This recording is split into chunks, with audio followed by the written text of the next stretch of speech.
Subcommittee will come to order. Let me welcome everyone to the Labor HHS Education Appropriations Subcommittee for our Member Day hearing. As the largest non-defense appropriations bill, this subcommittee allocates approximately 1/3 of annual non-defense discretionary spending. The programs in this bill fund life-saving biomedical research. They equip our nation to deal with public health emergencies. They level the playing field for low-income children looking to learn. They help Americans get the skills they need to find a job in a tough economy. The programs directly impact the lives of Americans across our country, especially children, families, and seniors. We all concur that as we draft a new bill for fiscal year 2020, it's important to hear from our colleagues about their top priorities. And so that's what brings us here today. I also might add that over the last several years, I've been pleased to work with our ranking member as we will fight for the largest allocation that we can for this subcommittee and to try to be able to meet the needs of the it's actually of the constituents that my members represent. And that we try to do that in a fair and an equitable way, so we are addressing the issues. So with that, let me recognize my good friend from Oklahoma, the ranking member of the subcommittee, for any remarks he cares to make. Thank you, Madam Chair, and I will be brief, but I want to begin by thanking you and, frankly, thanking the majority for continuing this tradition of Member Day. I know when we worked together over the last 4 years, a lot of good suggestions have come from members and have been incorporated in the bill on a bipartisan basis. So I think this is a very useful exercise. And again, I commend the majority for having maintained it and making sure that we have the time scheduled for it. So I'm not going to intrude on our colleagues' time, but again, I just want to thank you. I look forward to the testimony we're going to receive today because I know in the past both of us have always found it to be very helpful. And frankly, find that members bring unique perspective and knowledge forward, and we try where we can on a bipartisan basis to accommodate that in the legislation. So again, that concludes my remarks. I yield back. Thank you very much. And let me just remind members that you have 5 minutes for oral testimony. The full written testimony will be entered into the record. And now let me just recognize my good friend from Indiana, the chairman of the Defense Appropriations Subcommittee, Chairman Visklosky, for 5 minutes. Chairman, thank you very much. I'm here to testify on behalf of 3 programs. The first is the Student Support and Academic Enrichment State Grant Program, and I'm here to, first of all, thank you and Mr. Cole and the members of the subcommittee to essentially refuse the repeated request by the administration to defund this program. I am pleased that most recently the subcommittee funded this program at a level of $1.17 billion. Also obviously asked the subcommittee to continue your fine support for this program. The second program of great importance, I think, to all of us across the country is the CDC Childhood Lead Poisoning Prevention Program. I am here to ask for a funding level of $70 million for fiscal year 2020. In the state of Indiana, we've had to test 65,318 children, or by 11% of all children in the state under the age of 7 in the year 2017. In my own district, we have had 2,278 children tested near a Superfund site in East Chicago, Indiana. And again, I would urge the subcommittee to reject the President's request to cut funding for this very important program. Finally, I am here to request that the subcommittee provide at least $661 million for OSHA for fiscal year 2020. Under its current funding level of almost $558 million, OSHA only has the resources necessary to inspect every applicable workplace once every 165 years. And again, I thank both of you for your time very much.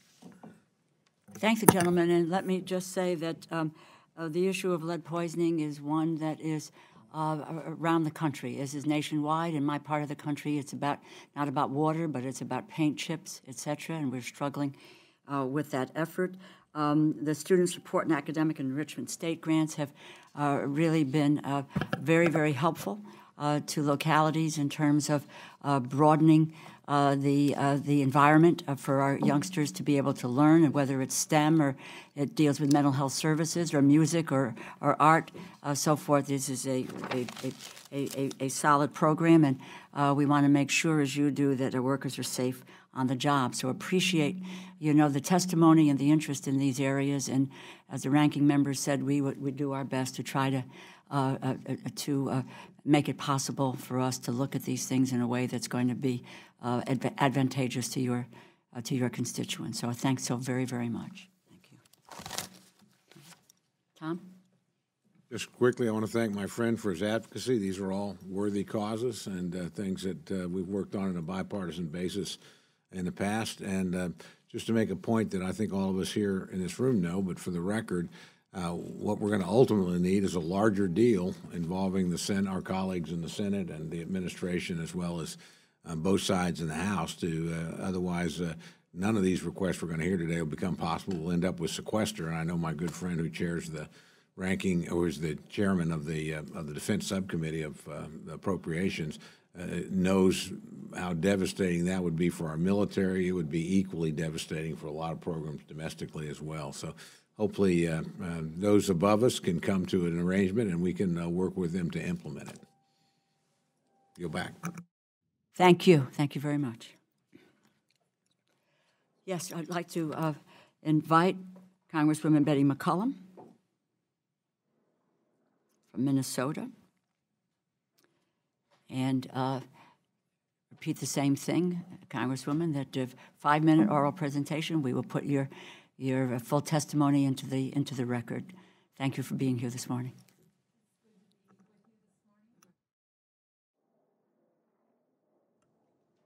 He didn't leave it on. It's good to be with you this morning, Madam Chair, and to one of my favorite ranking members, Mr. Cole. Thank you also for having this opportunity for me to testify to you today. I'd like to talk about the continuous support for the National Service. I'm very proud of the fact that my state of Minnesota is a national leader in volunteerism in national service. The St. Paul, Minneapolis metro area is ranked #1 in the nation for volunteering, and Minnesota is ranked 2nd among states for the number of citizen volunteer hours. I'm here today to ask the subcommittee once again to fully fund the Corporation for National and Community Service. This program operates AmeriCorps, VISTA, Senior Corps RSVP, Companion Corps, foster grandparents, along with state service commissions. The administration's FY20 budget request calls for the elimination of the Corporation and National Community Service, more commonly referred to as CNCS. The administration states, and I quote, it wants to shift the responsibility to fund national service and volunteerism to the private nonprofit sectors. Madam Chair, as you're aware of, this subcommittee has proven time and time again the broad bipartisan support and bicameral support of CNCS, and the President's request is unacceptable. While I'm deeply disappointed by the President's budget request, I'm deeply concerned in the manner in which CNSCS has been recently operating, one that I believe is ignoring congressional intent. June 2018, Barbara Stewart, the CEO of CNCS, announced a transformational and sustainability plan for the corporation. September 2018, Labor HHS appropriations bill was signed into law, and the CNCS was funded at $1.83 billion, despite the President's request to zero it out. December 2018, CNSCS announced its plan to close all 46 state and territorial offices in favor of regional offices as part of a transformational plan. Within days, I heard from outraged Minnesota nonprofits who partner with this great organization. They work to fight poverty, strengthen communities, and to respond to local emergencies. These stakeholders are losing their local office, but more importantly, they're losing deep-seated relationships that they have forged with the staff over the years. And I quote from a letter sent to me by 250 Minnesota VISTA members who strongly oppose this reorganizational plan, and I quote, "A local state office of CNCS with staff living and working in the communities they support is essential to the success of VISTA to drive local community solutions to pressing challenges in education, opioid crisis, public health service, and more. Our office will close May 1st. I sent a letter to Ms. Stewart requesting information about how much taxpayers' money will be spent paying off leases for empty office spaces that have already been closed or about to be. The amount will likely be in the millions. I have yet to receive a response. I believe that leadership at this organization is operating unilaterally with little accountability to Congress, stakeholders, or taxpayers. I do not know if their true intent is sustainability or outright elimination. And I urge the subcommittee to include language that prohibits the transformation plan from proceeding and restore the 46 state offices until Congress and local stakeholders are fully consulted and included in a formal process to discuss the future of CNCS. Madam Chair, you know that I'm not the only one concerned about this plan. 35 members of our body have joined in a letter that I've sent to Ms. Stewart, and the Inspector General has also weighed in. And let me just quote the Inspector General of this really quickly. Aspects of this plan present heightened risk of fraud, waste, and mismanagement that warrant a particularly close oversight. So, Madam Chair, Ranking Member, I believe that Congress should fully fund this program, and we should also put a stop to the reorganizational scheme, and we should exercise our authority and responsibility to protect taxpayers' funds and those stakeholders that we work for. Thank you.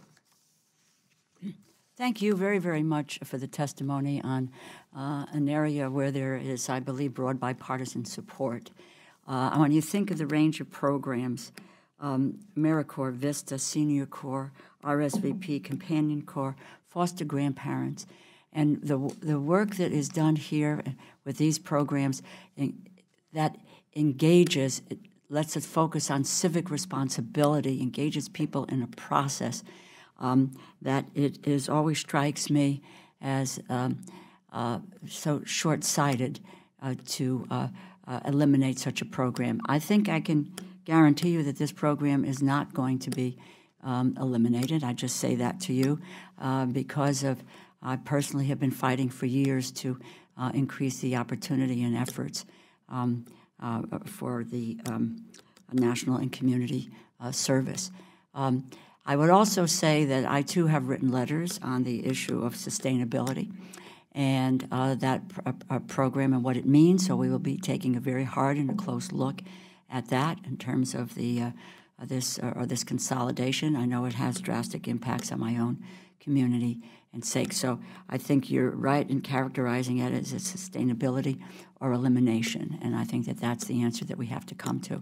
But I feel confident that we are going to move forward in a very, very positive way on national broadcast. Madam Chair, if I may, I really think there needs to be a strong cease and desist order, because with the closing of these offices and every single one of these employees have to reapply for their jobs. And in some cases, the decision where to move the regional headquarters without any consult of Congress or the stakeholders is up to 500 miles away, pretty much guaranteeing that they're not only eliminating the offices, they're eliminating these long-term employees who have served our communities so well. Our office from Hartford, Connecticut would go to Manchester, New Hampshire. So with a loss of about 150 jobs. So you aren't alone in this effort. And then, Madam Chair, I'd like to put the Inspector General's report in the record as well, please. So hard. Just quickly, my friend is correct, as is the chair, when she says this program enjoys broad bipartisan support. That's when it was funded last year, and I share my friend's concerns. So we look forward, once we know what our allocation is, and obviously once we all know that there's a set of numbers agreed upon by all the relevant people. We all live under this sort of Damocles right now until we get a larger agreement. Then this would certainly be an area of priority for me. I've seen the wonderful work that this particular organization does. I've had it in my own hometown, and after the Moore tornadoes, where they literally deployed dozens and dozens volunteers in service to America to help us in a recovery effort, and it was extraordinarily helpful. And they frankly stayed with us for a long time. I mean, they were there well over a year after the disaster still, because it takes a long time when you lose a home and everything you have to actually put your life back together. So, again, this is, in my view, money well spent and something that's very bipartisan. Hopefully we can work on to preserve and enhance going forward. Thank you. Thank you both.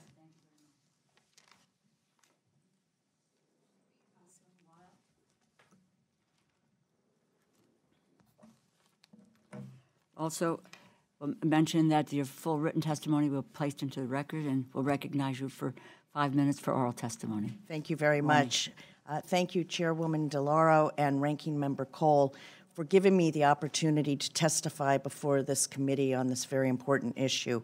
I am glad to have the opportunity to advocate for an appropriations request that I have submitted to provide adequate funding for Social Security, a program that is vitally important to my constituents and to working and middle-class families across Pennsylvania and in every corner of our nation.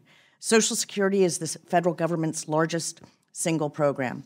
It enables millions of Americans to make ends meet, including retired or disabled workers, their family members, and family members of deceased workers. Although payments to Social Security recipients are considered mandatory spending, the agency depends on congressional appropriations to carry out its programs through its operating budget, primarily through the Limitation on Administrative Expenses account, otherwise known as LAE. The LAE allows the 62,000 agency employees to provide core services in 1,200 field offices over the phone and online. This year, the agency expects to complete 2.4 million Social Security income and initial disability claims. They are projected to complete 761,000 disability hearings, 703,000 full medical continuing disability reviews, and 2.8 million redeterminations. Despite the agency's attempts to hit its targets on claims and hearings, and Congress insisting that funds within the LAE be set aside to clear claims and hearing backlogs, there continues to be a massive, in some cases life-threatening, backlog. At the end of 2018, 801,428 people were still waiting for a hearing to determine whether they would be awarded their benefits. 801,428 people. The national average wait time for a Social Security disability benefits hearing is 535 days. Last year, Philadelphia, a city in my home state, had the longest average wait in the country, 26 months. One West Philadelphia woman with multiple sclerosis waited 878 days before getting a favorable ruling. Given this reality, I am alarmed that the administration continues to submit to Congress budgets that are hundreds of millions of dollars less than what Congress enacted the previous year. The President's budget request will not help to clear the agency's backlog, reduce wait times, modernize the agency's systems, or allow the Social Security Administration to hire more workers to efficiently carry out its mandate. The administration's request will continue to jeopardize lives. With millions of people depending on the Critical Safety Net program, I implore this committee to help Americans get the services they need and deserve through the Social Security Administration by providing full funding for the agency's operating account, the Limitation on Administrative Expenses account. Social Security is more than a government program. It is a commitment made by one generation of workers to the next, so that all workers can retire with respect and dignity and the benefits they have earned. Join me, please, in standing with working families and protecting Social Security. Thank you. Thank you very much, and thanks for your passion on this issue of Social Security. I'm particularly struck by, this is generational. It ties one generation to another, and it says that we are really interconnected in that way. And I think we all share the view that Social Security is more than a program, and in so many respects it is a lifeline for people. And I think nationwide we have heard from people, I know from my own constituents, about the backlog, about offices closing, and that I believe is something that we have to address. I share the view that we are going to fight for what we believe is the allocation that this subcommittee deserves. We are 1/3 of the non-defense discretionary spending, and that hasn't been regarded in the past as talking about the kinds of increases we need for labor HHS. That being said, because we will have to take a look at where the budget allocation is and what we do, but there are also within the budget allocation the priorities or the areas that we believe are our nation's security, but our nation's commitment. And Social Security is, in fact, has to be one of our highest commitments. And so, and given that the fact that you've got healthcare costs going up, you've got other kinds of things going up, which one of the reasons why we try to take a look at Social Security every year in terms of its cost of living. So thank you for your testimony this morning. Thank you, Madam Chair. Thank you, Madam Chair. I, too, appreciate the testimony and certainly agree we all can cite cases where our constituents have waited a long time to get their cases appropriately adjudicated, and that's is one of the relatively narrow areas where we actually have direct jurisdiction in the subcommittee. So you're certainly come to the right place. And I know my friend the chair will have a lot of tough decisions to make because there's a lot of pressing needs in this bill for a variety of people that need help. I will take this occasion to think I wish Congress would also look, frankly, at the long-term solvency of Social Security. Since 2011, we've been taking more money out of the trust fund than the tax brings in. And actually in the last Congress, and again in this Congress, although I would invite my friends, I'm still looking for a Democratic colleague. When John Delaney was here, I had one that would actually look in a bipartisan way about doing what we did in 1983 in a bipartisan manner, when basically President Reagan and Speaker O'Neill got together and set up the Greenspan Commission to look at the long-term solvency. They made some tweaks and some changes. It was passed the Congress with bipartisan majorities substantially on each side. And they extended the life of Social Security for decades. It was frankly much closer to going bankrupt in '83 than it is even today. But that magic moment will come if we don't do something when the lines cross and all of a sudden there's no trust fund left because we've exhausted it. And we then have to live off the income that comes in. And that'll only fund about 78% of the benefits that are due in 2030 and thereafter, unless we act before then. So it's cheaper to act sooner. And again, I think this can be done in a bipartisan way. I regret that neither this president nor, frankly, the last president, but one Democrat, one Republican, had done anything on it. The last president that actually tried to do something was George Bush, and that didn't meet with congressional approval. But it's time to go back to a formula that we know works, that we know is bipartisan, that we know produced legislation that was broadly acceptable to both parties and very popular with the American people. So I hope the day comes when we don't just worry about the day-to-day administration, as important as that is, and that is extremely important, but that we also think about the long-term solvency here and approach this. This isn't actually have argued with two different presidents of two different parties about this or discussed it with them. I said, this is a political winner. Saving Social Security is something you can be proud of. It's a legacy item for you. When we did this in '83, Ronald Reagan carried 49 states the next year, and Tip O'Neill stayed Speaker of the House. And that's because they each had an important accomplishment they could point to. It wasn't the only reason, obviously, but it was something that the American people could look at and say, hey, they can actually put what's good for all of us beyond their differences and find common ground, go ahead. So I hope the gentlelady's discussion here of the very real needs also sparks that larger debate and discussion, and that we can proceed in a bipartisan way. So thank my friend for being here and look forward to working with the chairman to try and address this issue. I concur, and I agree that it is better to be proactive than reactive in this kind of situation, for sure.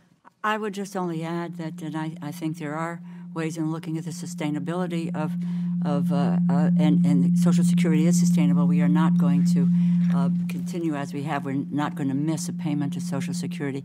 We need to examine those kinds of issues that would lift the cap so that we have more people who are paying into the system and get some bipartisan agreement in that effort. We also, it's always interesting for me to note that there is, in terms of agreement, I've always struck by the balance in the funding where we have, in fact, cut taxes for the richest 1% of the people in this nation by about $2 trillion. And then we do have those who would say that, well, because we have done that and we have a deficit, the other side of that needs to be where we need to cut. It's pretty much about the same amount of money, $2 trillion for Social Security, Medicare, and Medicaid. So I'm hopeful that we can find that common ground, but the common ground needs to be really thoroughly debated and to come to some balance with regard to why is there a deficit, and what are the kinds of measures like lifting the cap that we can do to ensure the long-term solvency of Social Security. Thank you Very well very, said, very Madam much. Chair. Thank you. Thank you. From New York to come before us. Good morning. Good morning. Thank you for being here. And what I've said to everyone else is that we will put your full testimony into the record, and would listen for your oral testimony of about 5 minutes in length. Okay. Okay. Thank you, Madam Chairwoman, Thank you. and thank you, Ranking Member Cole. I'm here to talk about two issues today. I'll try and be as brief as possible. One is the Helen Keller National Center for Deafblind Youths, and the other is the Workforce Innovation and Opportunity Act. And this committee has been very good to the Helen Keller Center over the past couple of years. They went without any increases for almost 16 years. Let me just tell you very quickly, the Helen Keller National Center for Deaf and Blind Youths is a national organization. It's the only one of its type. It was formed in 1967, and it's unique that it serves a population that is both deaf and blind. Think about that, both deaf and blind combined. You can imagine how important this organization is in the lives of these folks that are confronting being both deaf and blind at the same time. And right now it's estimated that the number of people that are both deaf and blind is actually going to increase as the population ages out. And this organization funds people that are over 16 years of age. They travel from all over the country to come to this facility, as well as having some regional centers that provide some outpatient services. So I'm asking that the committee consider increasing the Helen Keller National Center's 2019 funding from $13.5 million to $16 million. And this will help them accomplish their very, very important mission. And this small investment of $2.5 million more will make a dramatic change in the lives of the people that are so affected by the services that they provide. And I'll give you some written testimony about the details of what they're going to spend the money on. The second topic is the Workforce Innovation Opportunity Act. I'm asking that this committee consider increasing that to $250 million to expand apprenticeship programs for fiscal year 2020. So as many of you know, wages have been stagnant in America since the late 1970s. We've seen decreasing unionization and globalization and automation, and increasing health care costs have all contributed. And to earn more in today's economy, you have to actually learn more. And for decades, we've been pushing the idea of going to college and STEM, science, technology, engineering, and mathematics. And we should continue to push that. I've certainly pushed that with my children. But we have to remember that 60% of Americans do not attend college.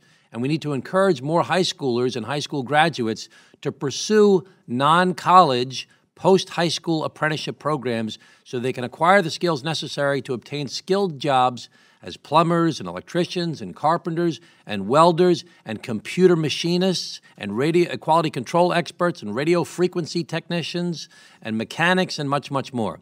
These skills are in high demand throughout the country. They pay better wages than just a straight high school diploma would pay, and they require one thing: more skills training that could be provided through the WIOA program. So back at home, I've created a task force to bring together all the players that would be affected by this. I brought together the county executives from 2 of the counties that I represent. I brought together the workforce opportunity boards that now exist.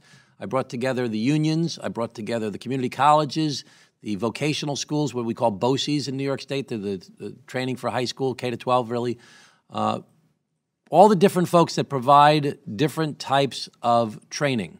And I also brought in the largest chamber of commerce in the region as well, along with other government officials. And what we need to do is create a one-stop shopping program where employers can say, I need these type of jobs filled. And then we need the trainers, the programs funded by WIOA and others to say, we can provide those skills trainings to those people that want those type of jobs. And then we need the employees to know what jobs are available and where the training is. So I believe that this is a very important issue in our country today. And right now, a $250 million per year investment is really a relatively small, modest investment when you think about how dramatic this problem is in our country. There's such a stigma related to non-college graduates in our country right now. And I just want to end by telling one quick story. Back in my district, I was the mayor of my hometown, Glen Cove, Long Island. And I remember this guy, and there's a million stories like this, who was a plumber. He had a great business. And he had a beautiful home, and he owned a two-family home down the street. And he rented that out to people and made money from it. And he had a boat, and he went on vacations, big vacations. And he would go out to dinner every Friday night at a restaurant called La Bussola in Glen Cove, and he'd be a big tipper, and he'd take people out to dinner, and he was a big, popular guy, and he made this tremendous business. And I said, wow, you really have some business. I said, are you going to give that to your kids later on? He says, no, they're going to go to college. The idea that the stigma associated with people who are in these skill sets is something that has happened in our country for 20, 30 years now. And in reality, 60% of Americans don't go to college. But to compete in this world today, especially in the global economy, but with a whole bunch of other factors, as I mentioned, related to reduction in unionization and globalization and automation, we need to provide more skills to folks when they graduate from high school or even while they're in high school. And we need to lift up the dignity of work, has been used by others, for people who are working with their hands, who are working in these businesses that are much needed in our country. So the WIOA program would go a long way in doing that, and I hope that you'll recognize, and I'm sure you do, that the key to the middle class's future lies in supplying labor, and to do this, we must increase our investments in non-college, post-secondary education programs so we can teach the skills which are essential to sustaining the American middle class for generations to come. So I thank you so much for your kind attention. Thank you. Thank you for your impassioned testimony as well. I think that as having uncles who are plumbers, so I'm just I identify with your plumbers and the restaurant. You know, I'm going to come and visit with you at the restaurant. Yeah, you're both invited to come to La Bussola. Right. We'll celebrate Helen Keller and WIOA. That's right. Hear, hear, and we hear you loud and clear on Helen Keller. As we both said in the past, we're going to fight for the largest allocation that we can, and because of the 1/3 of the non-defense discretionary spending is labor HS oriented. I think you have focused in on something that the committee, I can tell you on a bipartisan basis, where we have had hearings on apprenticeships, career, to education to career. These efforts are really very, very critical. You make the point. We are looking at the future of the workforce in this country, and that's what internships, apprenticeships, the certifications, et cetera, are all about. Because the majority of people in this country do not have a 4-year college degree. That doesn't mean that we cannot assist with their dreams and their aspirations. So I think that you can count on the committee looking at this and to talk about the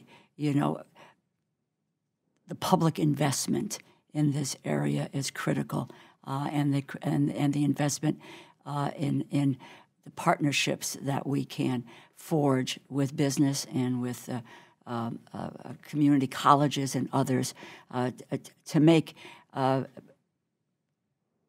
dreams a reality, but more importantly, to have people be economically secure for themselves and for their families. So we thank you for your testimony. Thank you, Madam Chairwoman.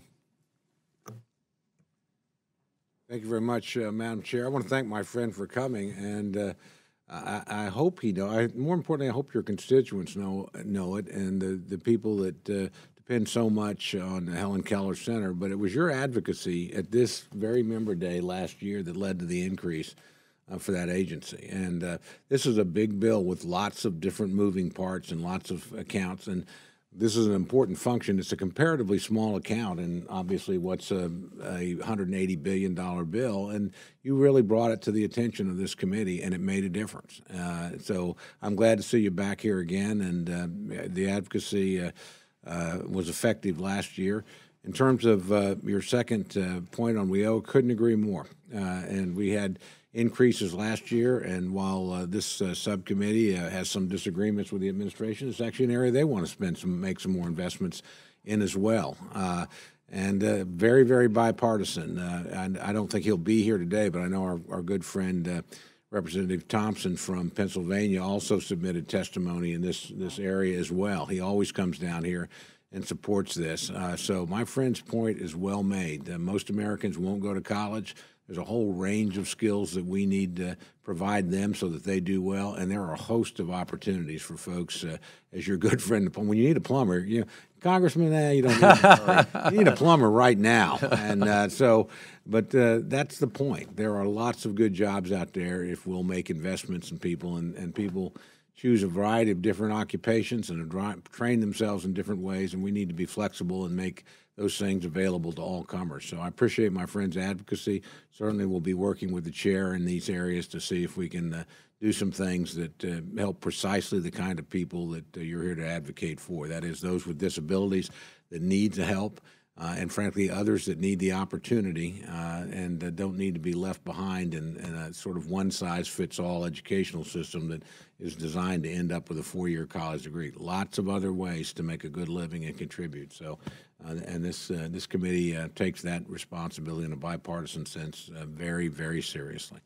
Thank you, Mr. Ranking Member. I appreciate it very much. Thank you very much, Madam Chairwoman. I want to work together with you on any of these things that you'd like me to help with. And this issue of stigma of non-college degrees is a big issue. 60% of Americans don't attend college. Thank you. Thank you so much. We'll work with you. Thank you. Welcome, Representative Hagedorn.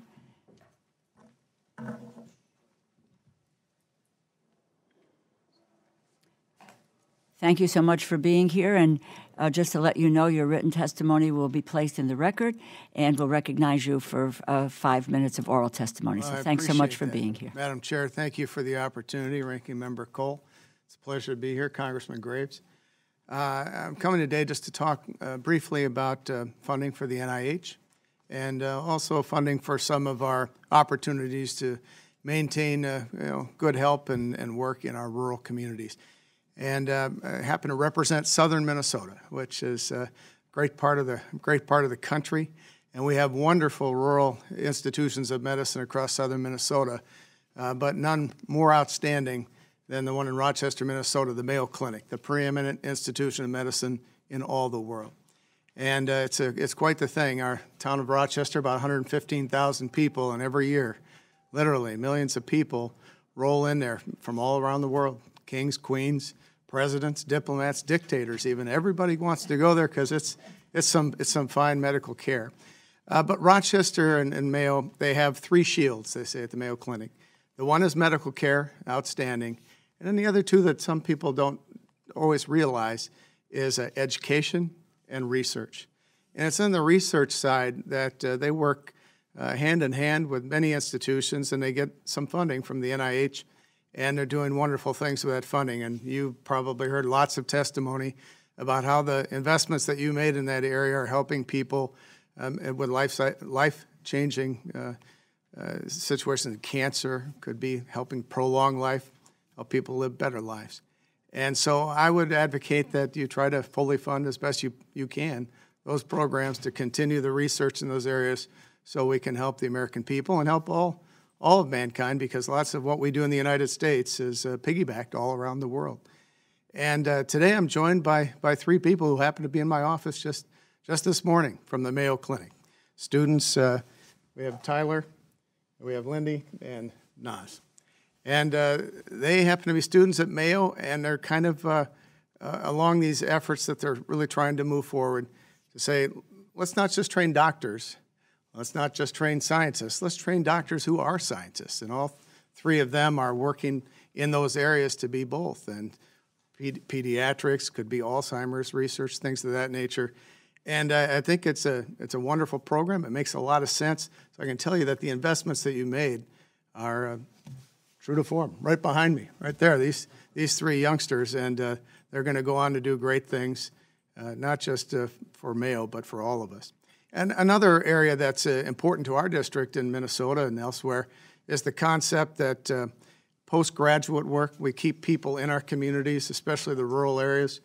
And, you know, I think there was a program started maybe just last year, and I don't believe it was fully funded. Maybe it was about $200 million, I think was asked, maybe $25 million was appropriated. But whatever you could do to expand that, because that helps us in areas where, you know, we have lots of rural folks that need help, and we need to have every incentive possible to keep people in our communities, and because everyone in our country deserves quality, timely medical care. And so that's what we're advocating for today, and I appreciate your time.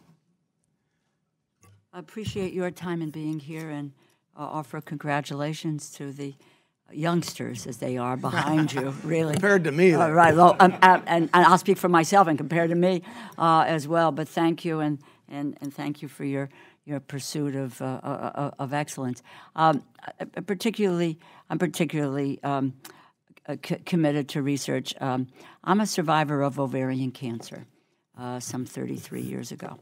And so I always say, and ranking members heard me say this before, I'm here because of the grace of God and biomedical research.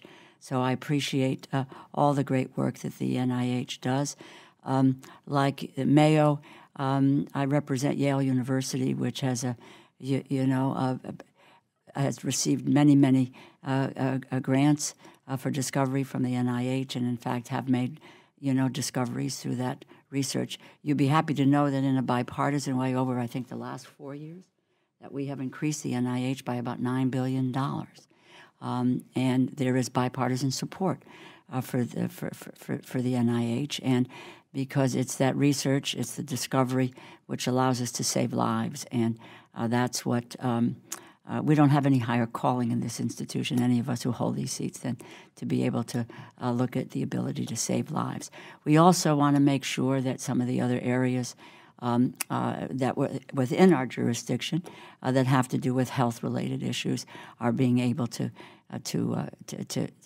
see increases as well, because all of this, as I say, is really the response to chronic illness, to illness in this nation, and so you can be assured that there is a primary focus on the National Institutes of Health and its funding. And I might add, and I'll yield to my colleague, the ranking member, graduate medical education is critically important, and for me personally, as I say, that we take a look at what's going on in Connecticut and New Haven and at Yale. So this issue is one of very much interest, I think to all of us here, that looking at the pursuit of that graduate degree and those issues that will make a difference in people's lives.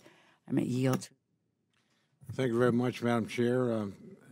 My good friend from Minnesota, you're very smart to come here and advocate something that we're all for, because as the chair pointed out, in a bipartisan way, we've substantially increased NIH funding over the last 4 years, and it's something I hope we can continue to do going forward. It's very important, actually, for the people behind you to see a signal that this country's serious about biomedical research and intends to invest in it for a long time to come, so that they can plan their careers accordingly and know that there's going to be research dollars available. I'm particularly in favor of the second point you mentioned, the graduate medical education thing. We actually added that to the bill last year. We're still waiting for HHS to actually submit the criteria by which people could apply for those grants, but it is designed to try and help rural areas, underserved areas as well.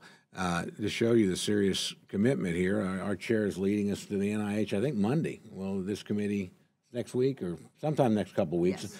We literally, this committee goes and visits the NIH regularly in addition to the testimony and comes down here. So I think that's a sign, again, about how seriously we take it. We quite often have the chair of the full committee that joins us as well. You know, I think this is something that will continue. 2 points worth making, I think, here is this actually has been for many years before, certainly before I was in Congress, a not only bipartisan commitment, but something where Congress has taken the lead. It was a Newt Gingrich Congress that doubled NIH funding in the late 90s. He set us on that path, and we continued it till 2003. And then for a dozen years, it set flat. We basically didn't add any money. 4 years ago, we decided that needed to change, and it's never met any resistance in Congress. And this committee has actually put more money in than either of the last two administrations have proposed on a yearly basis, because we think it's that important. And I think members of Congress maybe are a little bit closer to the people in this regard. I've had a lot of people appropriately worry about the amount of money that we spend in a variety of areas. Nobody has ever come to me and said, you're spending too much on biomedical research. You know, we just really don't need that new cure for cancer. You know, the Alzheimer's challenge can wait. We just don't get that. This is something that the American public is very much for, and frankly, the cures at NIH and in the implementation at the Center for Disease Control, absolutely critical in protecting American lives. It's every bit as important as anything we do at defense. I always use the line, you're much more likely to die in a pandemic than a terrorist attack. So you really need the research that puts us in a position to deploy cures, and then you need the folks at CDC who you know, are the front line of the public health system inside the United States. These are very wise investments that you're advocating for. And I also want to add, we did another smart thing last year that I hope the chair and our friends in the Senate sees fit to do, as we put in language on what's called facilities and administration, to make sure that we don't, while we give with one hand, take away with another, and limit the ability for us to have the infrastructure that you need to actually do the research. So these are issues that your friends from Mayo have been in my office many, many times. I know they've been in the chair's office as well. So they're up here advocating, honestly, as you did, not just for your district or themselves as an institution, but for all of humanity. So these are investments I think we can be proud of, and I suspect, you know, everybody thinks, you know, we all know we won't be here forever. So you want to think about what did you do when you were here that might have made a difference someplace. This is one of those areas where I think Congress, in a bipartisan sense, can say we've made a difference here. It's improved lives, the lives of the American people, and frankly, lives far beyond our own country. So appreciate your advocacy here. I think it's important to do, and it's important for your constituents to know that you're down here pushing something that, frankly, is critical to them and has a good chance of getting bipartisan support, and a reasonable chance that we'll continue the pattern that we've been on in this area, because it's been very bipartisan. And it's something I think Congress has been very proud that it's worked on the last 4 years. So glad to have you as part of the fight in pushing this forward.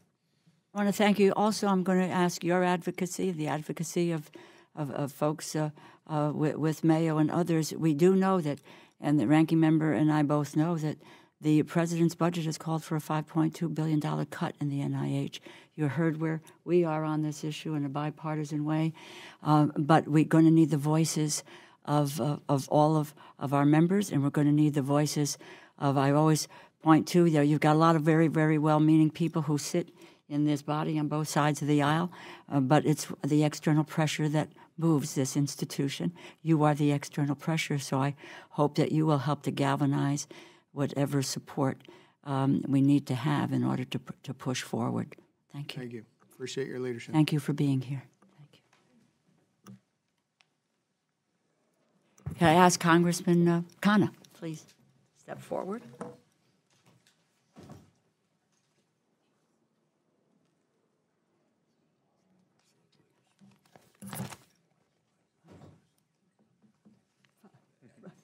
Good, he did. This is great. Thank you. Thank you very much. Thank you so much, Congressman Khanna, for being here this morning. And as I've said to the others, your written testimony will be placed into the record and recognize you for 5 minutes. And I know that we also had a very, very brief conversation on the floor last night about the area that you're interested in. So we look forward to hearing from you. Thank you, Chairwoman DeLauro, Ranking Member Cole, and the distinguished members of this subcommittee for the opportunity to testify in support of language and funding priorities for your appropriations bill. I ask unanimous consent to submit extended testimony for the hearing record. First, let me express my appreciation for you, Chairwoman DeLauro. No one has done more for children, I think, in this Congress. And, you know, I have tremendous admiration, and I admire how you remember all the floor conversations, even 30 seconds. And Ranking Member Cole, I say this with much sincerity. I always say when they ask me who's a thoughtful Republican, I cite your name, and I appreciate very much your leadership. I also would like to express my appreciation for the $5.5 billion in funding awarded to the National Institute of Allergy and Infectious Disease, NIAID, within the NIH's $39.1 billion budget. This subcommittee's bipartisan commitment to continued increased funding for the NIH over the past 4 years is one of the best investments of public funds. As you know, NIAID drives vital research necessary to fight innumerable conditions and diseases suffered by millions of Americans. A key to NIAID's mission is the study of allergies, as specifically food allergies. That's why I'm testifying today. Food allergies affect 32 million Americans and their loved ones, including 6 million children. And this is an issue that is personal for me. That is 10.8% of the country's battling daily with the constant, sometimes mortal dangers caused by food allergies. Food allergies do not consist of only sensitivity to certain kinds of food. They can actually be life-threatening. In fact, 40% of children with food allergies have experienced a severe reaction such as anaphylaxis. Each year, more than 200,000 Americans require emergency medical care for allergic reactions to food. This is equivalent to 1 trip to the emergency room every 3 minutes. Data provided by the Center for Disease Control indicates that the prevalence of food allergies in children increased by 80% between 1997 and 2015. You know, when I was growing up, this was not a huge issue, but these days, many kids suffer from peanut and tree nut allergies and many other allergies to wheat, to milk, to dairy. There are numerous allergies that aren't in the popular conversation. In 2005, NIH established the Consortium of Food Allergy Research, COFAR, within NIAID. Over the following 14 years, COFAR has discovered genes associated with an increased risk for peanut allergy and has also identified the most promising potential treatments for egg and peanut immunotherapy. COFAR's 4-year treatment actually allows participants to safely reintroduce egg or other allergens into their diet. In 2017, NIH announced its intention to award COFAR $42.7 million over 7 years. Its annual $6.1 million budget is relatively small compared to NIH's almost $40 billion budget, yet COFAR has been able to achieve massive strides. Accordingly, I have 2 requests for the subcommittee today.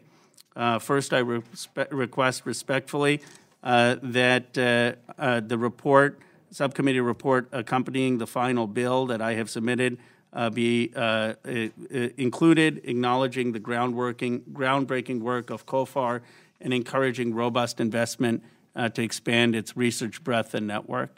Second, I respectfully request an increase in funding for COFAR of $6.1 million annually, bringing its yearly budget up to $12 million.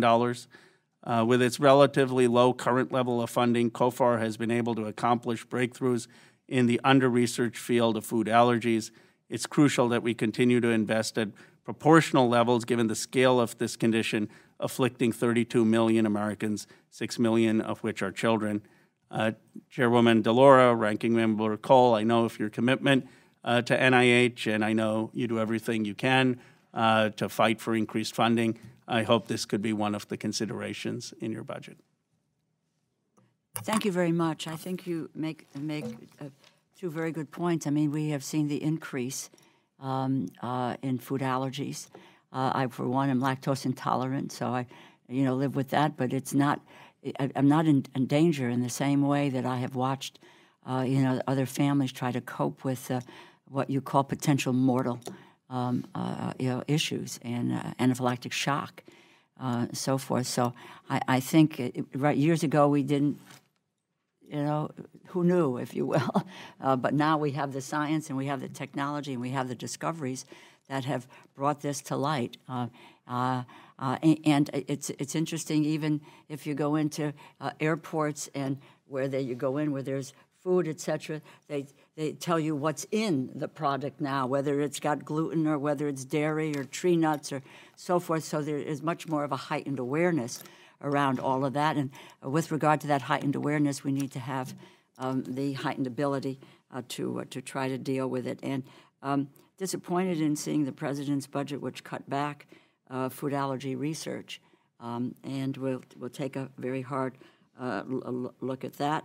So it's $8 million below where we were in 2019, and we did last year increase on a bipartisan basis the funding. So we will take a hard look at what this means and what and we also included language in the last bill, and where this is with COFAR, it's non-specified at the moment, but the concern is that we look at that between the 13 and 14% cut, but we will address both of those issues. This is a critical area, and as I say, if we have the ability to bring it to light and we know what's happening, et cetera, it doesn't seem to be smart to roll back on trying to address the need in this area. So while we fight for increased allocation, we will take a look at this and try to accommodate the increases that are necessary. So thank you. Thank you very much. For your testimony.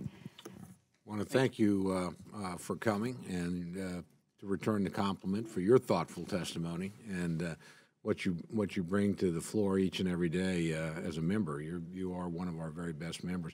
It's interesting to me, Madam Chair, that this morning as member testimony, we've had people from, I would consider, the range, across the spectrum of ideological opinions here, all coming here to testify for the NIH, all coming here, and particularly with your detailed knowledge, you helped this committee a great deal when you can focus in, as you did, on what's a pretty small part of a $39 billion budget, but a very important part, obviously, in terms of the sheer number of people that wrestle with these kind of problems. So I think that's very helpful information to the committee and something we can work on. The one, I always tell my good friend, the chair, there's places where we're going to fight and there's places where we're going to work together. And this has been a place that we have worked together very, very well for 4 years, and I see no reason why that won't continue going forward. So I look forward to working with you in this. Thank you for taking your time to come and testify and highlight an area that at least I didn't have the knowledge about that I would like to have had. That's helpful, and you have my commitment to work with our chair on this very important bipartisan and to be fair to our friends in the Senate, bicameral project that Congress has pushed on pretty hard for 4 years, and I suspect will continue to push on in a bipartisan way going forward. Thank you, Ranking Member Cole. Thank you, Chairwoman DeLauro. Thank you. Thanks so much for being here.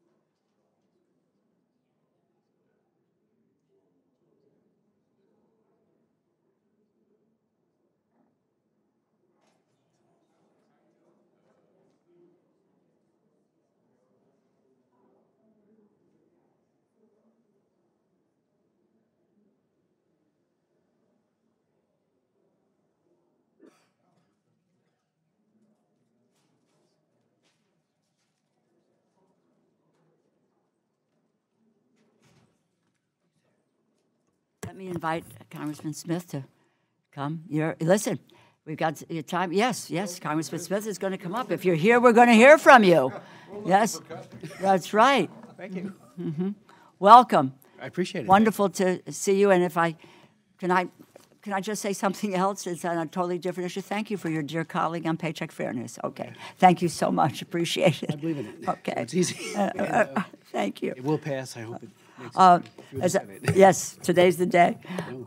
We will put your entire written testimony into the record, and we'll yield 5 minutes. If I could. Yes, oh, absolutely. Attachments, and welcome and delighted to hear from you for your testimony. Thank you very much, Chairman Rosa DeLaura, and my good friend Tom Cole as well. Both of you, thank you for your leadership, which over the years has been extraordinary. I mean, the last couple of Labor HHS bills, last several, have been, particularly when it comes to NIH and Alzheimer's. I chair the Alzheimer's caucus, and the plus up to $2.3 billion is the game changer. Things will happen, and in talking to our friends at NIH as well as the Alzheimer's Association, they couldn't be happier with the progress. It will lead to cures and hopefully mitigation of the early onset, and other problems that are plaguing people who have Alzheimer's. So thank you for that. That is just an extraordinary feat. On another issue, I serve and I've been working on the issue of Lyme disease since back in 1992. The head of the Lyme Disease Association of America is from my district, and she came to a town meeting. Her name is Pat Smith, and said, "What are you doing about Lyme?" I said, "I don't know anything about it." Became a quick study on it, and I've worked on it ever since. In 1998, introduced a comprehensive bill, done it every year, every Congress thereafter, for comprehensive legislation. But the main part was to have an advisory or blue ribbon panel that would look at Lyme and realize it's being undercounted, underfunded when it comes to NIH and CDC. And finally, our language was put into the 21st Century Cures Act.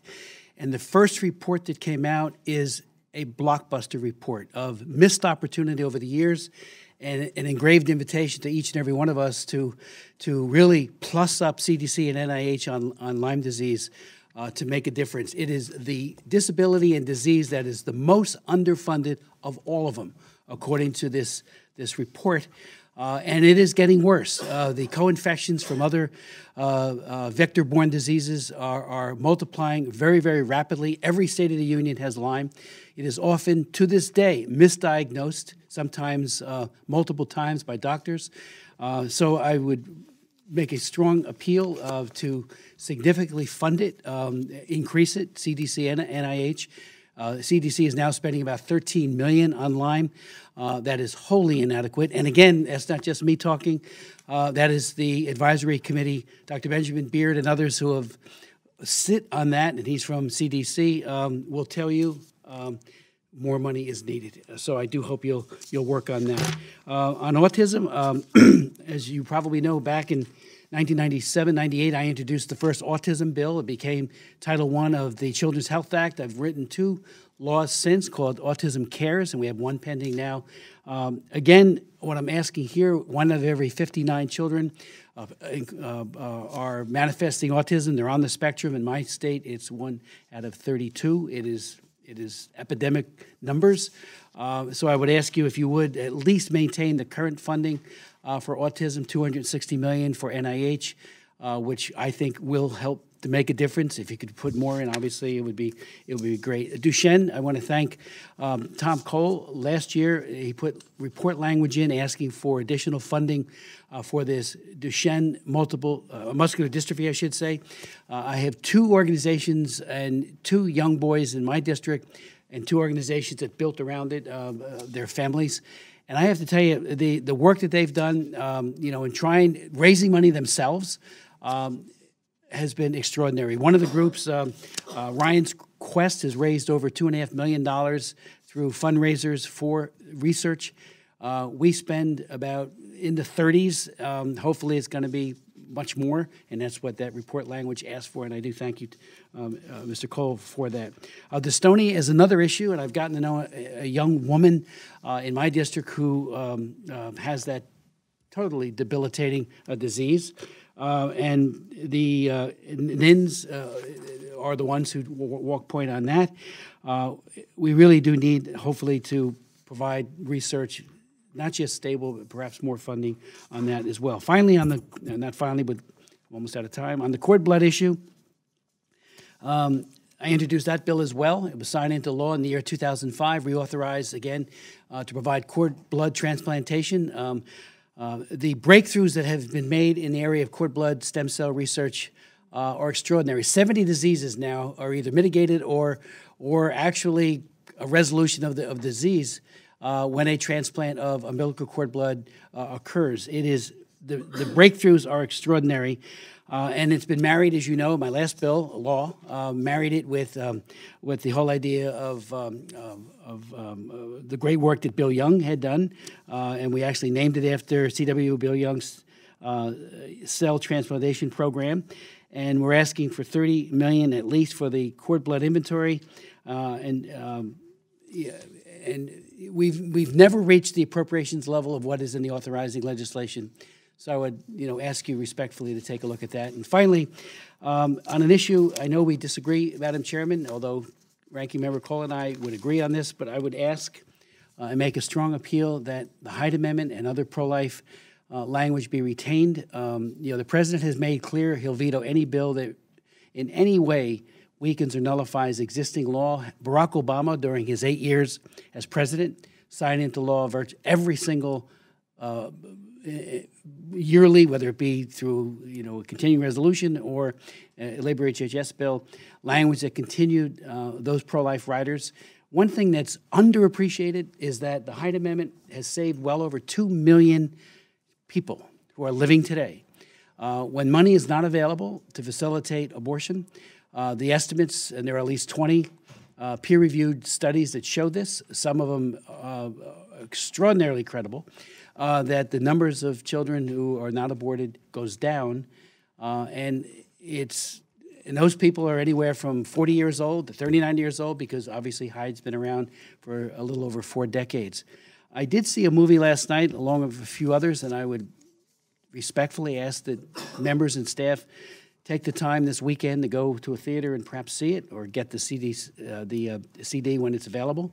It's called Unplanned, and it's a movie of a woman who ran a clinic in Texas for 8 years. Abby, who I've known for a number of years, I read her book, and she became a pro-lifer after she saw an ultrasound-guided abortion. She was totally on board, pushing it. She, as she says in the movie, she says in the books, they did over 22,000 abortions in her clinic alone. She ran it for 8 years. And at the end of the day, when she saw the child die, she became a believer that it's a life and needs protection. So it's worth taking a look at that video. That it's in theaters, 1,000 theaters, beginning this Saturday, and I respectfully ask to take a look at it. I know we disagree on that, Madam Chair, but to me, this is about protecting all life from womb to tomb. Thank you. I want to thank the gentleman for his testimony, and I come from the state of Connecticut where Lyme disease was first really discovered, and so I know the tragedy of Lyme disease, actually, and and it lingers on and on and on, and if you've pointed out, it misdiagnosed in so many instances, and that misdiagnosis leads to many more difficulties, medical difficulties in the future. And I'm interested in what you said. It's just the least funded area of research. And one of the things that I'm critically interested in is we do provide serious money to the NIH as we should.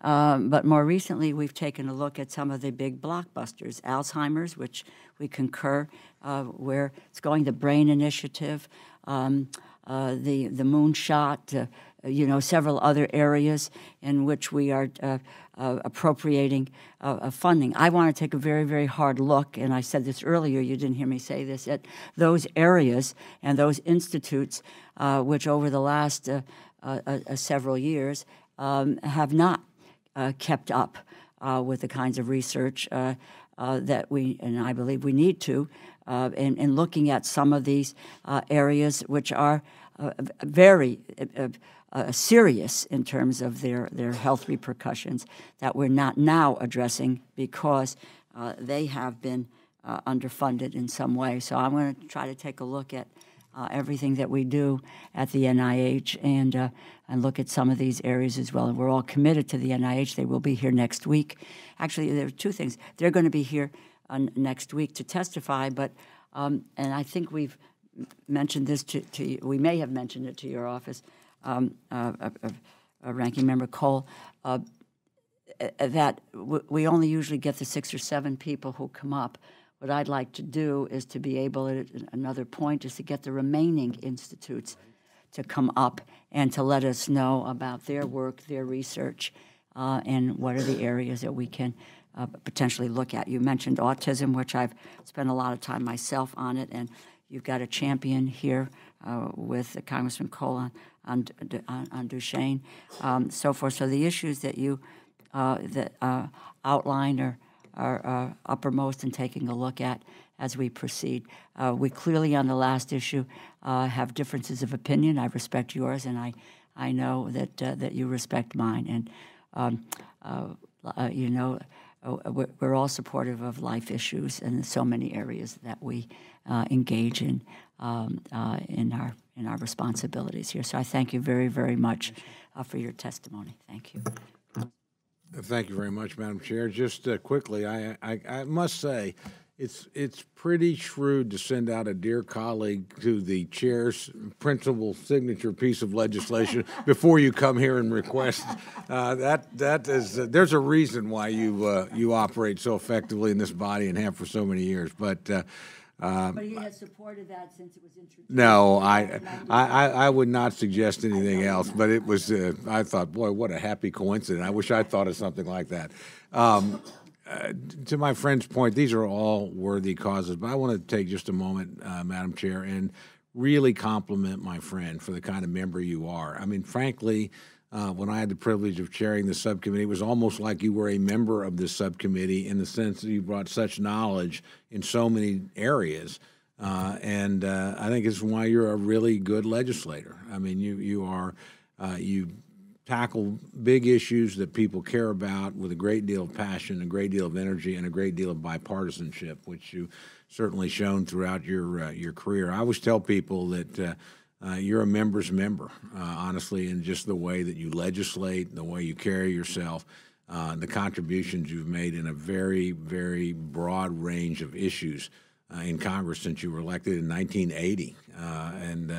You know, you've never lost any of your passion or any of your commitment. It's been a real privileged treat for me to serve with you and, frankly, learn from you about what I think good legislation and frankly, just good civility within the chamber is all about, how you manage to do that. And you don't duck away from the issues you believe in. You always fight, but you always do it in ways that even if people happen to differ with you, they find some other reason and some other cause to work with you on because you're civil in your discourse and you're bipartisan instinctually in your approach.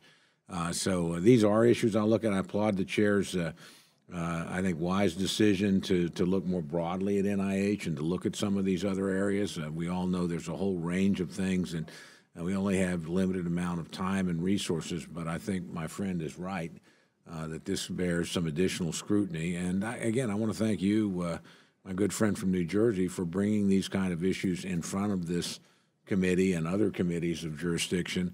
And never being limited by the lane. Well, you know, lots of members around here, and I would say I'm pretty much one of those. I tend to focus on my committees or what I'm doing, but you do that, but you've also availed yourself of the entire range of powers and resources that the Congress has available to, you know, enlist it in good causes and focus its attention on worthy efforts. And I just think, you know, whenever your career is done, you're going to have an awful lot. And I hope that's not anytime soon. We believe me, we need Republicans in New Jersey, Madam Chairman. You're looking at the last one we got right there. So, but you're a gift to this institution. You really are an extraordinary member, Chris. And so I thank you for your testimony. I thank you for all the help that you certainly gave me when I had the good fortune to be chair, and that you continue to give to every member of this committee in understanding some of these areas where they may not have a personal experience, but you've had somebody through your constituency or some various cause you've been associated with. And I think you have for years helped educate this committee and get it pointed in the right direction. And again, on things that we care about, in a very bipartisan way. And you've been a very helpful advocate on our side of the aisle on these conditions because these things take money.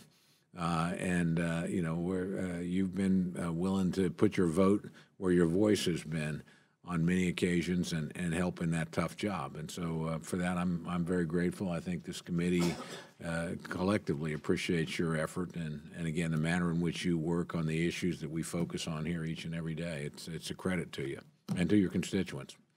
Well, thank If I could just add one thing, I think underlying all that that you do, Congressman Smith, is where there is suffering and where there is pain, whether it is domestically or internationally, you help to lead the charge in how we can address it. So thank you very, very much for that. Madam Chair, thank you, and Mr. Cole, Ranking Member, thank you.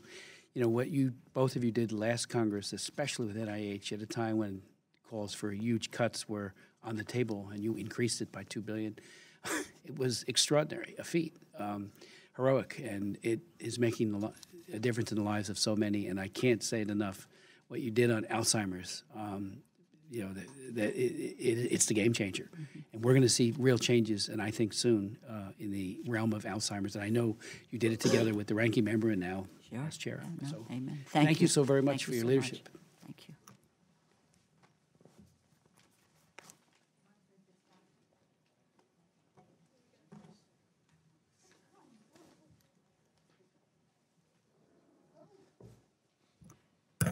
Thank you so much for joining us today. Appreciate it. And just to let you know, your written testimony will be placed into the record, and we'll ask you and yield time for 5 minutes for your oral testimony. So I look forward to hearing that testimony. Thanks so much. Thank you, Madam Chairwoman. Chairwoman DeLauro, Ranking Member Cole, members of the committee, thank you for hosting today's hearing and giving me the opportunity to discuss perhaps the most important issue to me for this year's fiscal 2020 appropriations.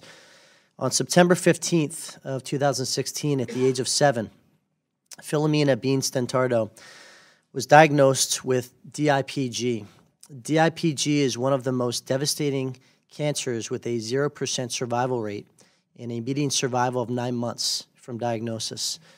Bean was an exceptional athlete and mastered every sport she participated in. Like most of us at the age of 7, she was full of energy, loved playing with friends and family, and perhaps unlike some of us at age 7, she loved going to school. Just 10 months after her diagnosis, on July 23rd, 2017, Bean lost her battle with DIPG. She was 8 years old. The research of the National Institutes of Health, a collection of America's preeminent medical research centers, is critical and plays a critical part in meeting the healthcare challenges, strengthening our economy, inspiring the next generation of scientists, and maintaining our nation's leadership in innovation. NIH has provided funding and support for some of the world's best and most important medical research. The NIH has, since its beginning, been the best hope for finding cures, improving treatments, and gaining better understanding of diseases and conditions that affect millions of Americans.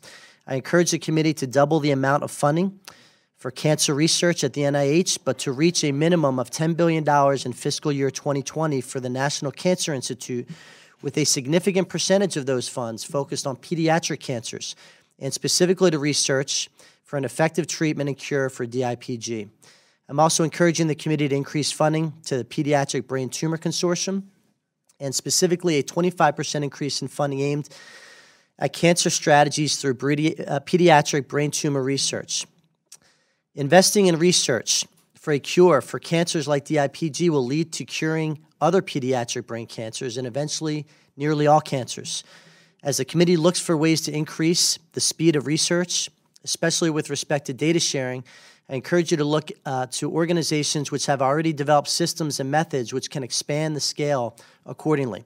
For example, in 2011 organizations, researchers have identified a need to better understand DIPG and other brain cancers.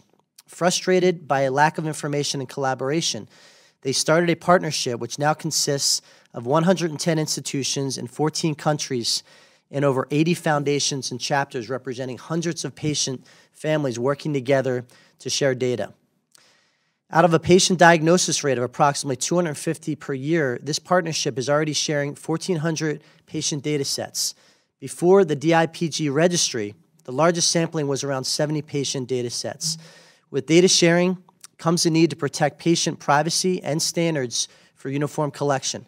There should be a standard process for collecting and inputting data in order to protect the integrity of research and increase the speed and effectiveness of cancer research. It is also important that we avoid duplication and that we are using every taxpayer dollar wisely. And if a successful registry already exists, any taxpayer dollars going towards data sharing should bolster the registry and use it for other cancers. By using the best existing models, we can promote collaboration and potentially save more lives. The fight against cancer is one that transcends politics. By working together, we can pass common sense bills that increase the quality of life and care for patients and ultimately put an end to this awful disease. And as a co-chair of the Cancer Caucus, I'm committed to finding and implementing solutions with this committee, which will help us find treatments and ultimately cures for cancers of all types. Madam Chair, cancer is an illness that affects 1 in 3 of us in our lives and will kill 1 in 4 of us. Perhaps the worst form of cancer is pediatric cancer. We have no greater responsibility as elected officials and as human beings than to protect our kids. So pediatric brain cancer research and pediatric cancer research, I ask, be a top priority in this year's funding budget. Thank you very, very much for your testimony. I'm a cancer survivor, ovarian cancer. 15,000 women die every year from ovarian cancer. I was spared biomedical research and the grace of God, which I said earlier today with regard to this. So I know what a cancer diagnosis is, and I know what a cancer diagnosis is with regard to children and the heartbreak of witnessing the treatment and potentially the death of a child, a 7-year-old who has nothing but to look forward to his life ahead and growing up. What we did last year is we put report language into the Labor H bill. We did that on a bipartisan basis because it says, after accidents, cancer is the second leading cause of death in children ages 1 through 14. 2018, cancer affected 15,000 children and adolescents. Most of the diagnoses will be for rare forms which lack therapeutic options. It goes on, but it urges the committee and encourages the NIH to move in this direction, and which we support. But I want to tell you that the NCI and this current budget has been cut by about $900 million. That is, in my view, outrageous. The NIH in the budget is $5.2 billion in a cut. We all have to address that. I don't care what side of the aisle that we come from, because every family has had to face cancer in some way in this nation. And your emphasis on pediatric cancer is supported, and it's supported here. But what we need to do is to make sure that we do have the resources in order to address this. One of the issues, and NCI, I believe, will be here. Is NCI here next week? When we have the NIH that will come forward. And we will pursue the questions as to the commitment to rare cancers, to pediatric cancer, which has in the past been not focused on in the way that others have. We can promise you that, but we also have to address the concern that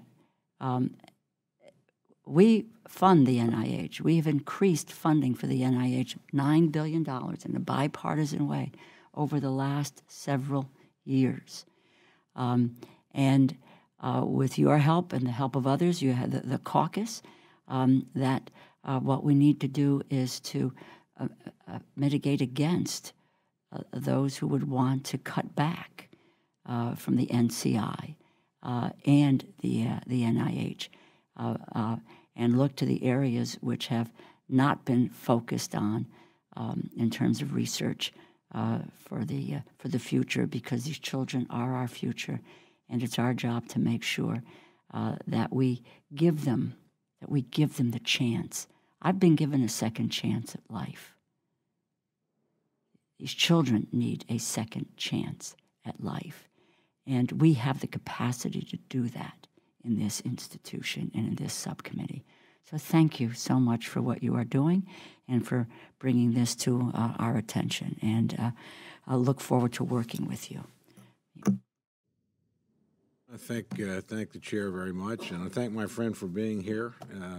Made the point earlier, it's been interesting to me to watch how bipartisan and how across the political spectrum the advocacy for the NIH has been. My friend's been an advocate and supporter ever since he got here. And it does matter that we have voices and votes beyond this committee that actually move that. My friend's not, again, only been a voice. He's been consistently a vote to actually move this type of legislation forward. That's not always an easy thing to do, but you've been there every time, and I'm very appreciative of that. This, again, is an area of bipartisan concern and bicameral concern. I'm sure we'll have support from our friends in the other chamber, Republican and Democrat alike. This is one where, again, I think it's very helpful for you to come here and lay down a marker. And again, since we're in the same conference, I know how often you get up and lay down the same marker to our colleagues. So it's where you've been on the floor and where the votes have been. So I thank you for your advocacy. It's interesting to me, Madam Chair. You know, one of the things, actually, even before this committee moved, a very divided Congress, I watch us take away money that we used to spend on political conventions, taxpayer dollars, and redirect that toward the Gabrielle Miller Kids First Research Fund a number of years ago. And it was actually, I'd had legislation to do that for years, having been a chief of staff to the Republican National Committee during convention year, and all of a sudden getting a check from the federal government. I remember looking, what do we need this for? I mean, we really can raise the money to fund our own conventions. It was actually Eric Cantor. I had billed to just return it to the Treasury, and Eric Cantor called me and said, "Do you want to save that money, Cole, or do you want to spend it on something that matters?"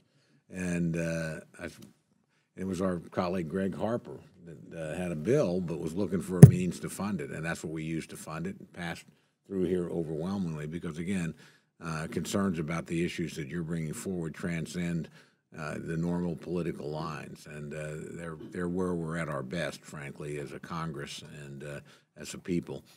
We've been very blessed in this country, and frankly, we can do some things that obviously they help our own folks, but they help people all over the world. It's not like we, cancer stops at the borders of the United States. It's not like cures stop there either.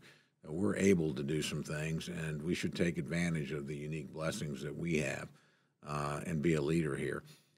Interesting to me, cancer is something we all have got some sort of personal experience with. I mean, I don't know a family that hadn't been touched by it. I mean, your friends have it. 1.6 million Americans contract it every year. We lose about 600,000 people every year. Thanks in part to this committee and brilliant researchers, 65% of the people that contract it now survive it. And like my good friend, the chair. So we know this money's been well spent. It's made a difference in the lives of millions and millions of Americans. So, again, I look forward to working with the chair on this issue and applaud her effort. She's been invaluable in moving this ball forward throughout her career, and certainly in the last 4 years as ranking member. And I know she'll continue to be effective as chairman, more effective, I suspect. So I'm looking forward to being her working partner in that endeavor, and we thank you very much for coming and advocating on this important cause. Just want to thank the chairwoman and the ranking member, not only for your time, but for your compassion. And Chairwoman DeLauro, as a survivor, I know these kids and their family members, they're in good hands. So just remember, we have to be their voice. Thank you. Thank you very, very much. Appreciate it. You are their voice as well. Thank you.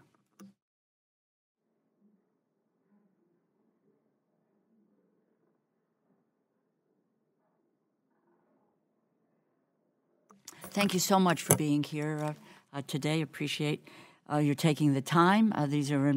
This is important. It's important for us to hear from our colleagues about what are the areas that are of interest to them as we move forward with the with the legislation. So I would just want to assure you that your total written testimony will be placed into the record and ask you for your oral testimony to be about 5 minutes. Okay, thank you.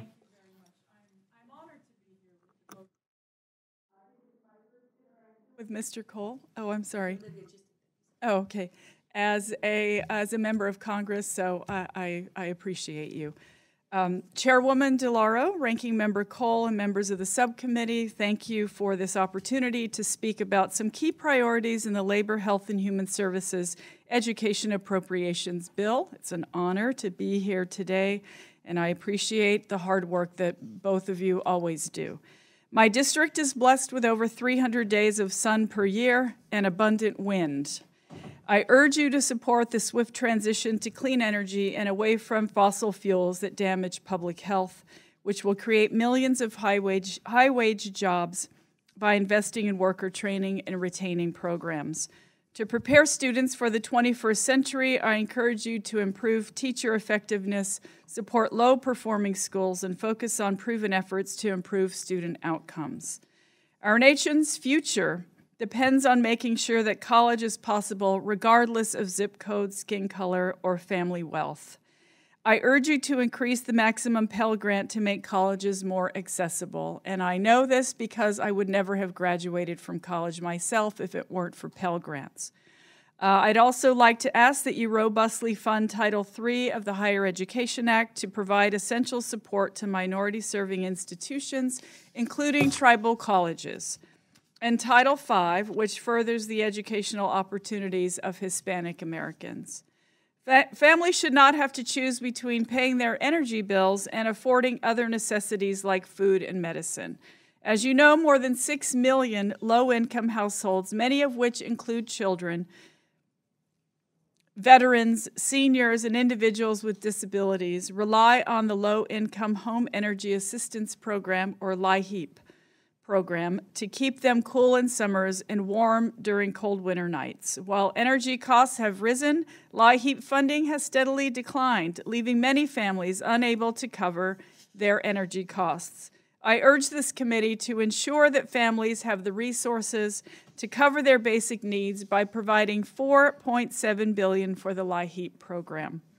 We must build an inclusive economy, and so I ask you to scale up investment in Youth Build, Job Corps, and Corporation for National and Community Service programs that connect people to education, employment, and service opportunities. My district and state are beset with the opioid crisis and strive to provide behavioral health services and addiction treatment to those in need. I urge you to provide funding to help communities deal with this crisis, including to prevent suicide in all our communities, including Native American communities, where the suicide rate for teenagers is among the highest in the entire nation. As one of the first Native American women elected to Congress and co-chair of the Native American Caucus, I urge you to address the serious problems Indigenous peoples face.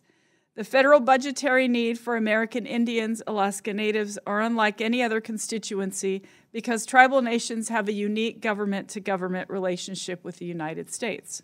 The U.S. Commission on Civil Rights has found significant budgetary shortfalls in programs intended to assist American Indian, Alaska Native populations, including those of the U.S. Department of Health and Human Services and Education. To begin to address this, I urge you to provide $2 billion for Impact Aid, which provides payments to public school districts whose tax base is impacted by federal presence or activity, including Indian reservations. With nearly 93% of Native students enrolled in public schools, Impact Aid provides essential funding for schools serving Native students. I also ask you to provide $198 million for Indian education formula grants, which are designed to supplement the regular school program and assist Native students so they have the opportunity to achieve the same educational standards and attain parity with their non-Native peers. I urge you to uphold the well-established government-to-government relationship with Indian tribes that Indian tribes have with the United States and provide funding for services that most Americans have adequate access to. And I thank you for this opportunity to testify. I thank you very, very much for your testimony this morning and the areas that you have covered. I think you know as well, or maybe better than I, that you have the Congress's champion in the area of Indian health services, Indian education, everything that has to do with the quality of life and the well-being of Native Americans, and proud to serve with Congressman Cole in that regard. I'm hopeful that I may be able to go on a trip with you and with Betty McCullum when you do the areas. I would love to do that, and as well as with you, Congressman Holland, because I think we don't spend enough time thinking about the concerns and the problems that exist there and what happened to folks during the shutdown, and you know what a crisis that it caused in a whole variety of areas in our tribal lands. You have also talked about a number of other areas. We won't have time to discuss it now, but I'm interested in your view and others, because within the budget there is a request to consolidate the MSIs, the minority serving institutions. That's the strengthening Alaska Native and Native Hawaiian serving institutions, predominantly black institutions, Asian American, Native non-tribal institutions, Hispanic, promoting baccalaureate opportunities for Hispanic Americans. All of that is being consolidated, and with about a $22.8 million cut. So I think it's going to be worth the conversation to sort out what this consolidation means to minority-serving institutions. LIHEAP has been eliminated. I come from a cold part of the country, and with temperatures below zero and so forth. Your part of the country may be warmer, but LIHEAP has been all about is trying to accommodate so forth. So that, quite honestly, that's been attempted in the past. We will not eliminate the LIHEAP program, to be sure. The Youth Build program has been cut as well.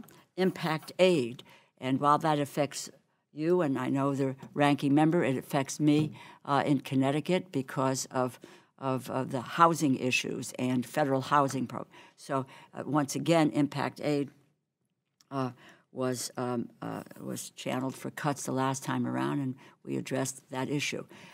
We know we have budgetary concerns and constraints. We are well aware of that, but some of these cuts in these areas that I have laid out and some others, they've come up before, and we have, on a bipartisan basis, addressed that and put in resources where necessary, either increasing or level funding, depending on what our opportunities are. But you can be assured on the whole range of issues that you have discussed here today that they are really at the top of our list to making sure that your constituents, and you speak of a broader basis as well. It's just not only about Native Americans, about tribal lands, but it's about things that are that address our entire country, and we're grateful for that, and it's exciting to have you here in the Congress. So thank you so much for your testimony this morning. Thank you. Thank you, Madam Chair. I want to begin by noting almost everything our friend does is an historic first. Just as when she provided over the chamber, she was the first Native American woman to ever do that. You're the first Native American woman of Congress to ever testify before this committee and bring there. And I just think that's so cool. I think it ought to be pointed out. My mother was the first Native American woman elected to the state Senate in Oklahoma. I know how important these barriers are to be broken. I know how important it is, frankly, that Native American girls see this kind of success on this kind of stage. And so everything you do is significant. I mean, you're a valued member of Congress in anything, but to show people that doors that have been closed can be opened, and that people can walk through them and accomplish things, for not only their people but for all the people that you represent, is truly, it's wonderful to watch. It's a great thing that you're doing for millions of people that you will never know, but they'll know who you are, and it will make a difference to what they decide to do with their lives going forward. In terms of these causes, and I know my friend, the chairman, the chair has always been helpful in these regards. We've actually, I think, increased all the Native programs in this thing I remember asking last year my chief clerk, I said, now, are we doing on Native? She said, don't worry, if it says Native American, the money's going up. And I say that because the need is so great. We can raise these areas, and it's still, we have a long, long way to go. I would invite my friend, and I know she already is, and frankly, everybody here, one of the things that we need to do is, and I've testified before the Budget Committee on it, Ms. McCollum has a terrific bill on forward funding for Indian Health Service, which we do for the veterans, so that we never, ever run the risk of government shutdowns disrupting critical life-saving services to Native Americans, and frankly, where we have a treaty and a trust obligation to fund that we've agreed to, and that ought to be, at the top of our list. Hopefully, we can get the sort of waiver we need from the Budget Committee and move forward on that. I think there's a good chance to accomplish that, at least through the House, and hopefully beyond that. All these other things we've managed to increase. I will tell you, both the Obama administration, wanted to cut LIHEAP too. It's a mistake. We're going to end up with somebody that can't afford a heating bill or a cooling bill, dead in their apartment in their 80s, and somebody's going to ask, well, why didn't somebody do something about it? These programs are really, really important in terms of helping the least fortunate among us. We were able to get a change, actually, in the formula to not affect the existing funds, but any new funds, which we increased last year, to move a little bit more towards states that have a heat problem as opposed to just cold. I think there's been historically, I wouldn't say a bias, but it's just something we're more aware of now and something that we need to address. And we need to do it in a way where we're not pitting people against one another, but by, as we gradually increase, adjusting and moving money in this other direction as well, and not at anybody's expense, but in a way we can work together. So I applaud my friend from New Mexico for this. I'm very proud to be her co-chairman of the Native American Caucus. She's making a difference every day, and very proud, too, of Representative Davids and her historic role here. You've arrived together and are doing great things for the country and certainly for Indian country together. So I appreciate my friend coming, and so we'll just check off another historical first for my friend. Thank you, Mr. Cole. And I look forward to her achieving many others in her career going forward. Thank you so much. I'm very grateful for your support and for your caring. There's some of these things I know from experience. My mom ended up in the emergency room because her air conditioner wasn't working, and so it's hot in the summer, it's cold in the winter, and I have to believe that millions of other elder Americans are suffering the same way. So people's lives are my priority.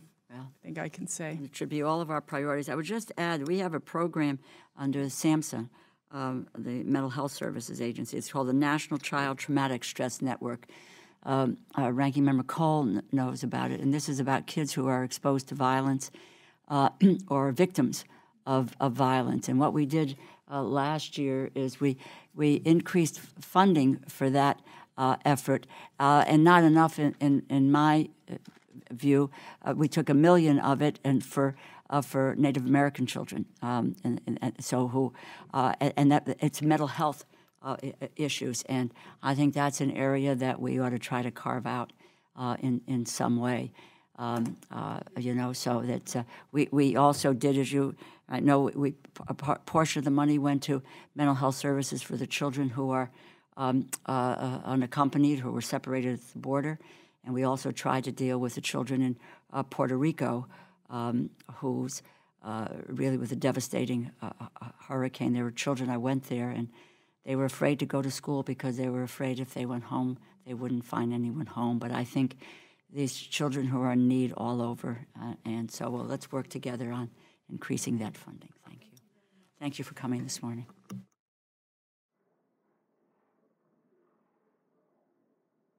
Invite our colleague, Sheila Jackson-Lee from Texas, to join us. And as I've said to everyone that we will put in your entire testimony into the record and yield 5 minutes for your oral testimony. So thanks so much for being here today. Ranking member, this has to be the committee with the most fun, the most opportunity for goodness. And so I am going to be meteoric, and the reason is because I am supposed to be the Speaker Pro Tem in about 2 minutes. And I'm sorry, there were committees and other testimonies, and in fact, they had me on the floor at the time you were, my time was in this committee because they needed me to remain at that time. So my apologies. I want to associate myself with the Congresswoman previous testimony on Native Americans and just support that funding. I've worked very hard to include language in the Violence Against Women Act to deal with the unique circumstances of our friends who are Native Americans on the either reservations or pueblos that they are on.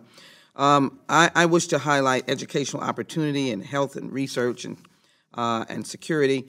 And so let me speak very quickly on my massive support for the $340 million for strengthening historically black colleges and PBIs. It is amazing the number of disciplines that African Americans are able to go to undergrad HBCUs. We produce the most number of lawyers, most number of scientists, the most number of engineers in the HBCUs. When someone asks the question, why do we need them? I support the robust funding for child care. We realize the number of women that do not have child care. This is Child Care and Development Block Grant, the TRIO program, and certainly the programs, $12.5 billion for the individuals with disabilities, $30 million for minority centers.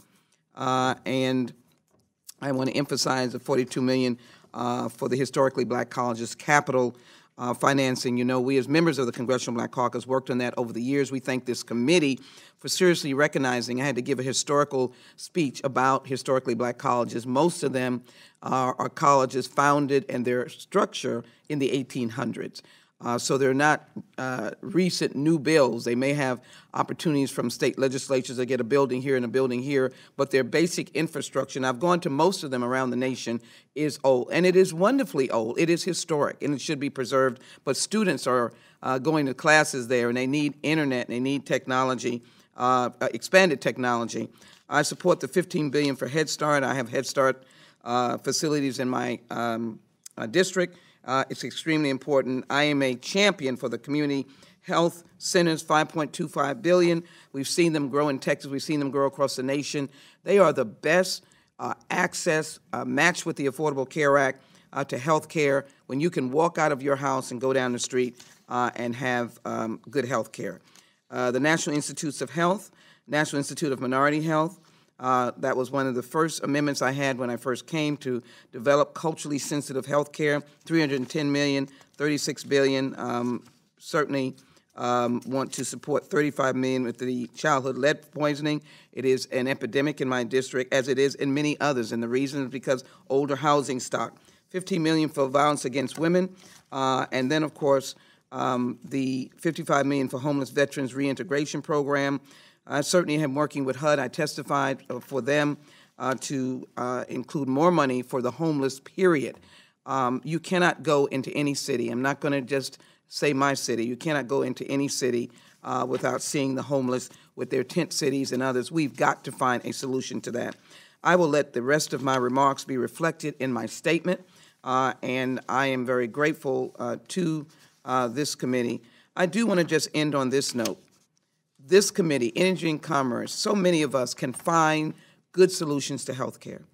I am being hit by the administration's posture in going in the Texas versus Azar case, which ultimately may put some millions of Texans, we were the poster child for uninsured way before 2010, back in the desperate position of not having any health insurance. We did not take the expanded Medicaid. We've been suffering. My health, various health departments, city, county, et cetera, begged me to say, is there any way we can take it? And so I just hope that all that we can do in this committee to improve health care for Americans, that you all will do. With that, I yield back. Thank you very much, and thank you for your testimony. We are, so many of the issues that you have laid out. Well, first let me just say this. We are now awaiting where we're going to be on the overall budget allocation. Obviously, you know, we're going to fight like hell for the highest number. You've heard me many times talk about Labor HHS and being shortchanged. But we have to wait until we see what happens with the when they waive the budget caps and see what the direction we go in, and looking for parity between defense and non-defense spending. And but so many of the areas that you have focused on, we're very cognizant of HBCUs. You also talk about TRIO programs. This is an area where we have very strong support in a bipartisan way for TRIO, for Gear Up, for the work-study programs. This is, you know, that's the people who sit on this committee. HBCUs, we have heard from folks, and so many of the issues that you have laid out are taken very, very seriously here in terms of HBCUs at the moment is level funded, but areas where we can look at where we can you know, increase if we can't, certainly do no harm in that regard. And above all, I think the country will have an outcry against our eliminating coverage for people who have a pre-existing condition. So thanks so much for your testimony this morning. Thank you, Madam Chair, and just I want to thank my friend for testifying and over a range of honestly very worthy causes. I particularly want to take this opportunity to thank you for the work you've done in Indian country in terms of the Violence Against Women Act and trying to expand jurisdiction and give tribal governments the ability to protect their own people when people come on their land and commit offenses against their citizens. You know, we wouldn't think twice. If I went to another state, if I went to Alabama and I committed a crime, I would be apprehended by Alabama law enforcement people. I would be in front of an Alabama jury. I would, you know, be in front of an Alabama judge. And if my rights were violated, I would have the right of appeal into the federal system, which is exactly what happens in Indian country. And my friend has been a leader in this long before just this particular iteration of the Violence Against Women Act, and I want to thank you for that. I think your testimony, and again, there's nothing in your range of issues that you raised that I don't support, but I think it highlights the challenge that my friend the chair will face and this committee faces. Boy, there are so many worthy causes, and sooner or later they're going to give her a number, and she's going to have to make all those fit, and I know she will, and I know she'll work hard to get this committee with the maximum number it can, but I look forward, Madam Chair, and I want to thank you for holding this hearing. I think it's been a helpful hearing to get members in, and again, to demonstrate once again, there's a lot of common ground on these issues. There's a lot of people that want to work on them. My friend has worked on them for many years in Congress, and so hopefully we can advance forward. We can encourage those people above our pay grade to get to a deal so they can get you a number. And we can go to work on the things that I know both of us care about, and our members on both sides of this dais care about as well, and certainly our friends in Congress. So look forward to working with you on it. No, I know you've got things to do. Don't worry. Get to where you need to go, and let me call this hearing to a close. Thank you very, very much.